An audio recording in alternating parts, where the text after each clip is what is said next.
Welcome to operating system class.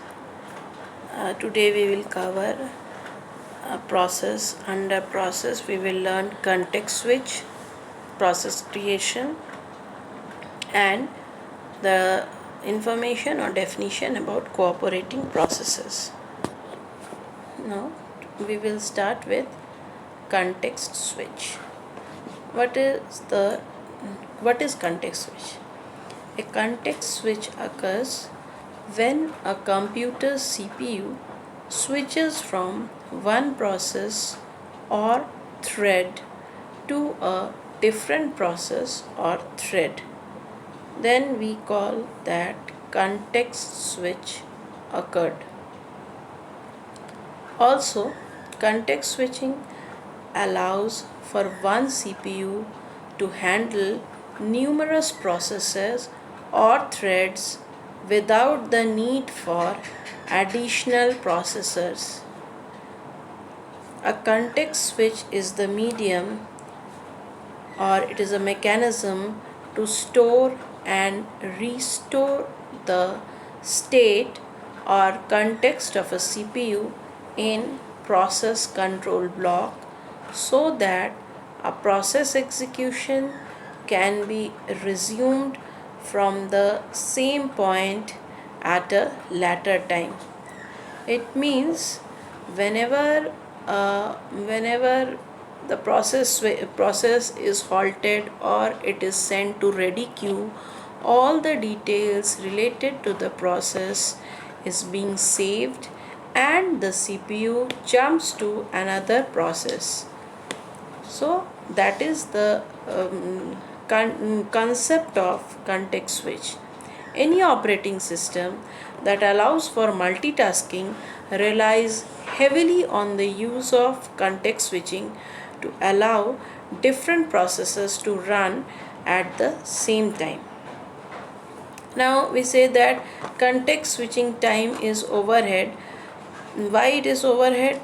Because during that time the system doesn't do useful work while switching. That system time, that CPU time is considered as overhead. Although it takes a fraction of a second, but still it is considered an overhead. Time dependent on hardware support. The time it takes for context switching is related on the type of hardware. So hardware support is one of the important criteria for the context switch to happen. Now first of all, before entering to process creation, let me discuss there are three situations that a context switch is necessary. What are the three situations? The three situations are one of them is multitasking. When the CPU needs to switch processes in and out of memory so that more than one process can be running. So in case of multitasking, context switch is necessary. Second is kernel oblique user switch. When switching between user mode to kernel mode, it may be used. So when the switching is done between the type of mode, then also context switching is necessary. Again, interrupt. When the CPU is interrupted to return data from a disk read, then also the context switch is very important. Now we will learn about the process creation.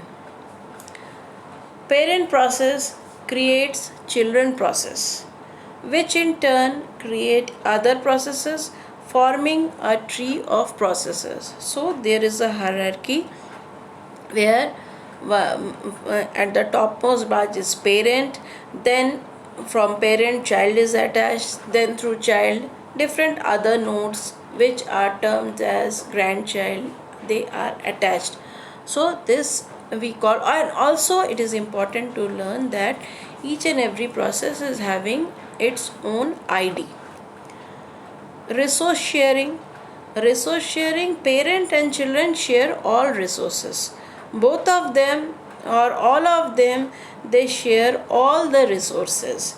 Children share subset of parents' resource. Maybe parents are having more resources, but children are sharing a subset of resource.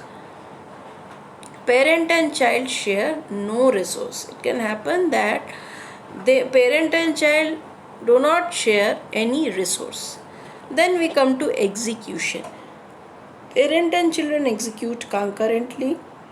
Now, what do you mean by what do you mean by concurrent transaction?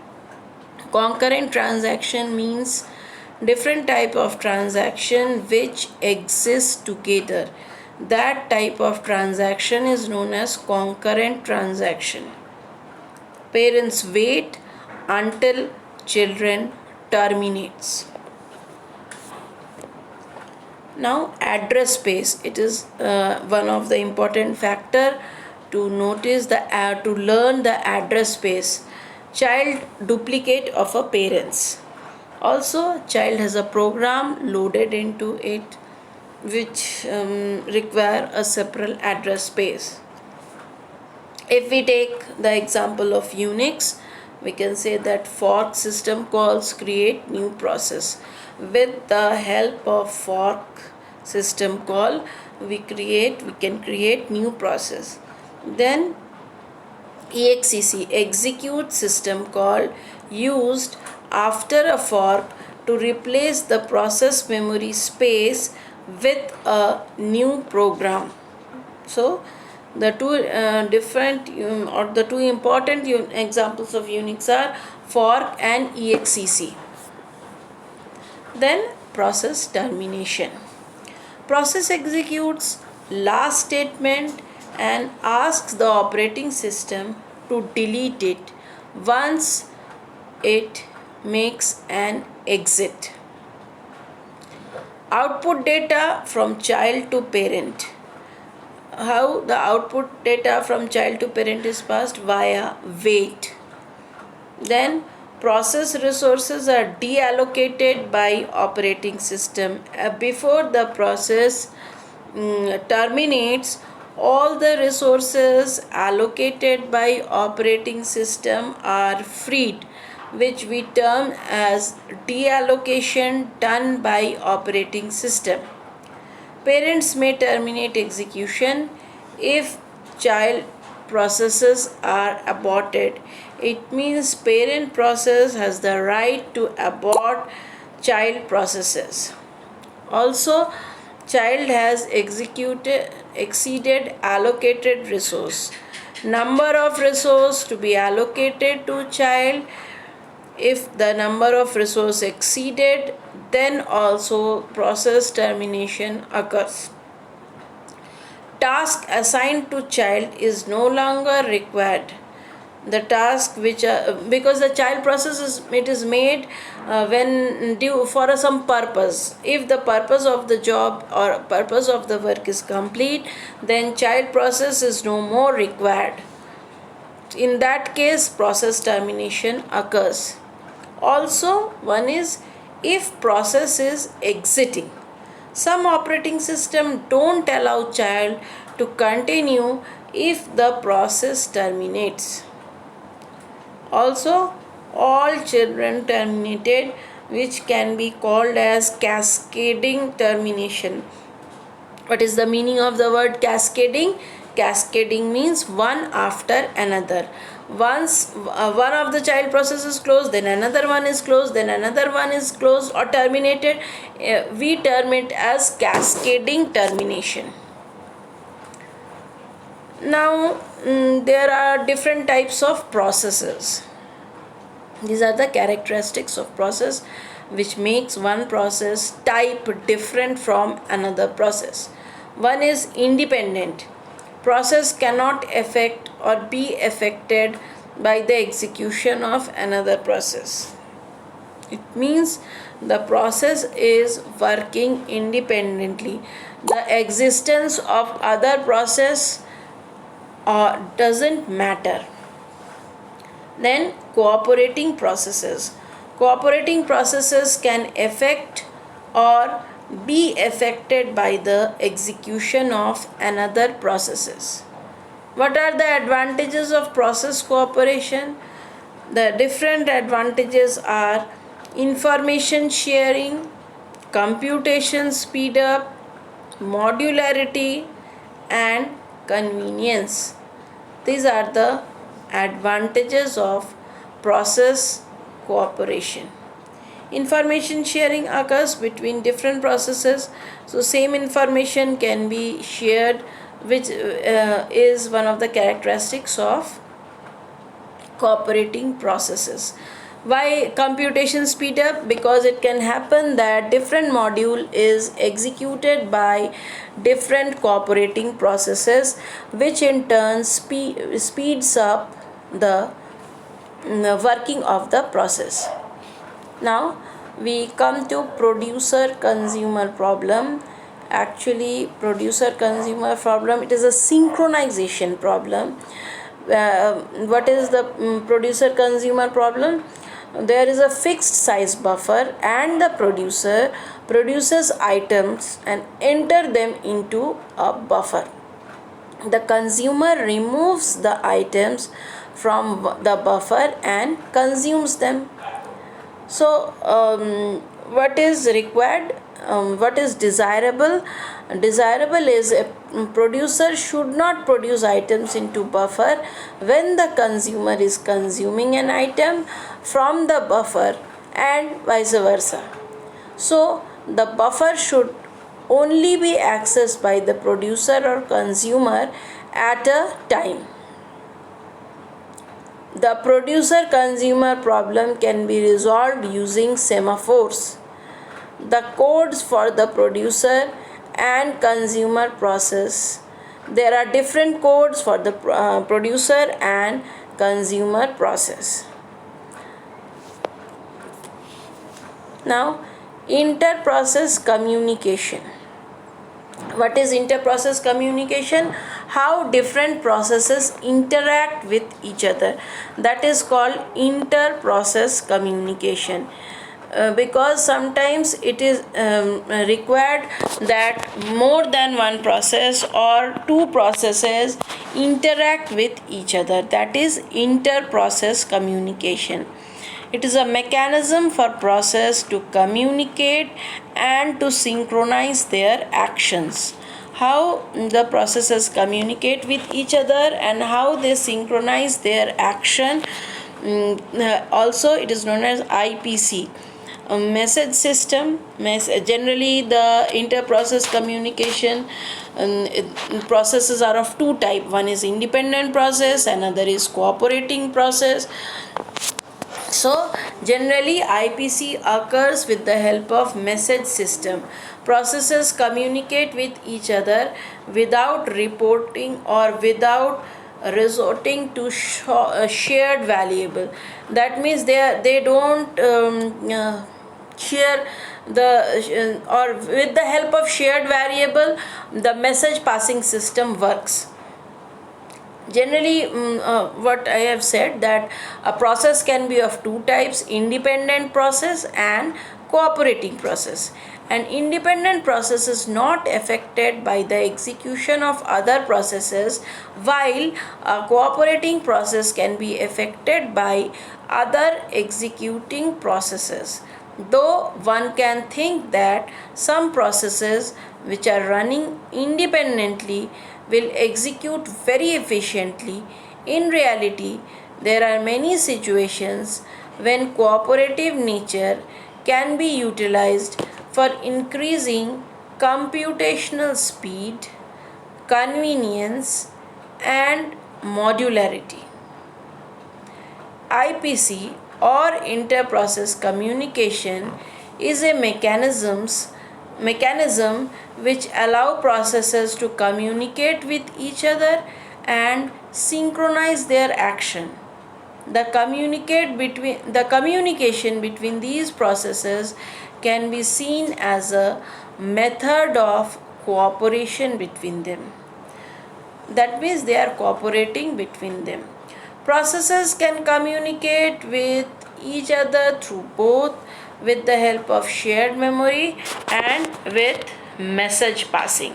So these are the two processes through which the process or inter-process communication occurs. An operating system can implement both methods of communication. So, communication between process using shared memory requires processors to share some variable, and it completely depends on how programmer will implement it. One way of communication using shared memory can be imagined like, suppose process 1 and process 2 are executing simultaneously and they share some resources or use some information from another process. Process 1 generate information about certain computations or resources being used and kept it as a record in shared memory. When process 2 need to use the shared information, it will check in the record stored in shared memory and it take note of the information which is generated by process 1 and act accordingly. Processes can use shared memory for extracting information as a record from another process, as well as for delivering any specific information to other processes. Now, the implementation of communication link, it happens with either physical or logical. This is the communication model or through diagram I have just explained. Like there are two processes, one of them is producer, another is consumer. This shows this communication model is all about the memory. This communication model uses the shared memory method. The two processes share a common space or memory known as buffer, where the item produced by producer is stored and from which the consumer consumes the item if needed. There are two versions of the problem. The first one is known as unbounded buffer problem, in which producer can keep on producing items and there is no limit on the size of buffer. The second one is known as bounded buffer problem, in which producer can produce up to a certain number of items before it starts waiting for the consumer to consume it. First, the producer and consumer will share some common memory, then producer will start producing items. If the total produced item is equal to the size of buffer, producer will wait to get it consumed by the consumer. Similarly, the consumer will first check for the availability of item. If no item is available, consumer will wait for the producer to produce it. If there are items available, consumers will consume it. Now, there's direct communication. Processes must name each other explicitly. How the processes name each other explicitly? So there are two commands, send and receive. Send a message to process P and receive Q message to the process Q, if we consider there are two processes P and Q. Also, properties of communication link. Links are established automatically. What is the property? If we study the property of communication link, we can say that links are established automatically. A link is associated with exactly one pair of communicating processes. Between each pair, there exists exactly one link. The link may be unidirectional but is usually bidirectional. Now we come to indirect communication. Indirect communication, messages are directed and received from mailboxes. Also we refer to as port. Also we refer to they are referred as port. Now we should remember that each mailbox is having a particular mail ID or unique ID. Processes can communicate only if they share a mailbox or if they share a mailbox. Now we should start our discussion. Like there are some important questions which we need to keep in mind. How are links established? Can a link be associated with more than two processes? How many links can there be between every pair of communicating processes? What is the capacity of a link? Is the size of message that the link can accommodate fixed or variable? Is a link unidirectional or bidirectional? Now we come to properties of communication link. Here you can see a link established only if processes share a common mailbox. A link may be associated with many problems. Each pair of processes may share several communication links, and also links are bidirectional and unidirectional. Now there are some operations which are there in indirect communication. Create a new mailbox, send and receive messages through mailbox, destroy a mailbox. Primitives are defined as send and receive. Send, what are the parameters? A for recipient, for process, for mailbox A, and then message. Send a message to mailbox A. Receive a message. Receive a message from mailbox A. Now we come to synchronization. Synchronization is required whenever whenever there are two sides, sender and receiver, and they need to synchronize, because unless and until synchronization occurs, message will get lost or there will be error in message passing.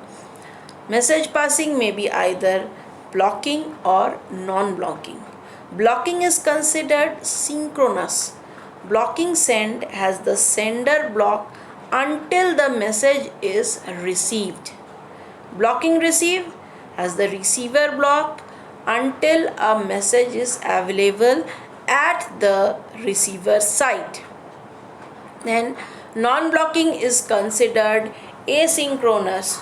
Non-blocking send has the sender send the message and continue.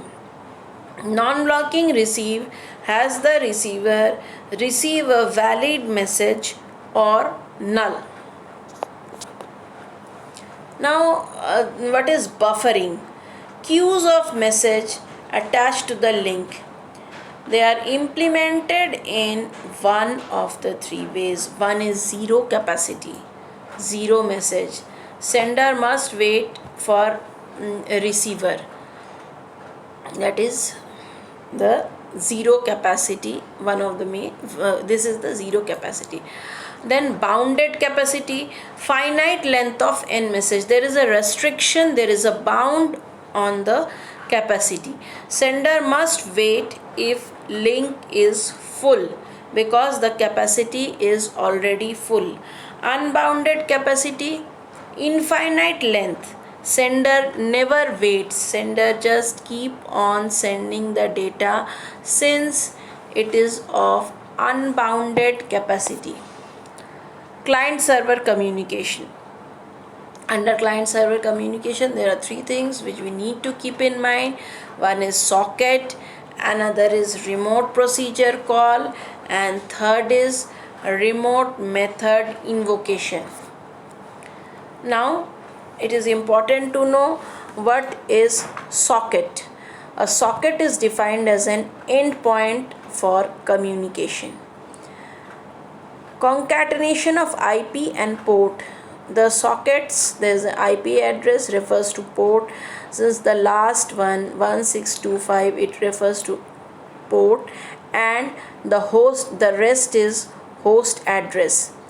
Communication consists between a pair of sockets. So whenever the communication it occurs between a pair of sockets. Now, remote procedure call, RPC. Remote procedure call abstract procedure calls between processes on network system. Stubs, client side proxy for the actual procedure on the server. The client side stub locates the server and marshals the parameters. The server side stub receives the message, unpacks the marshal message, and performs the procedure on the server. Now, thank you for watching.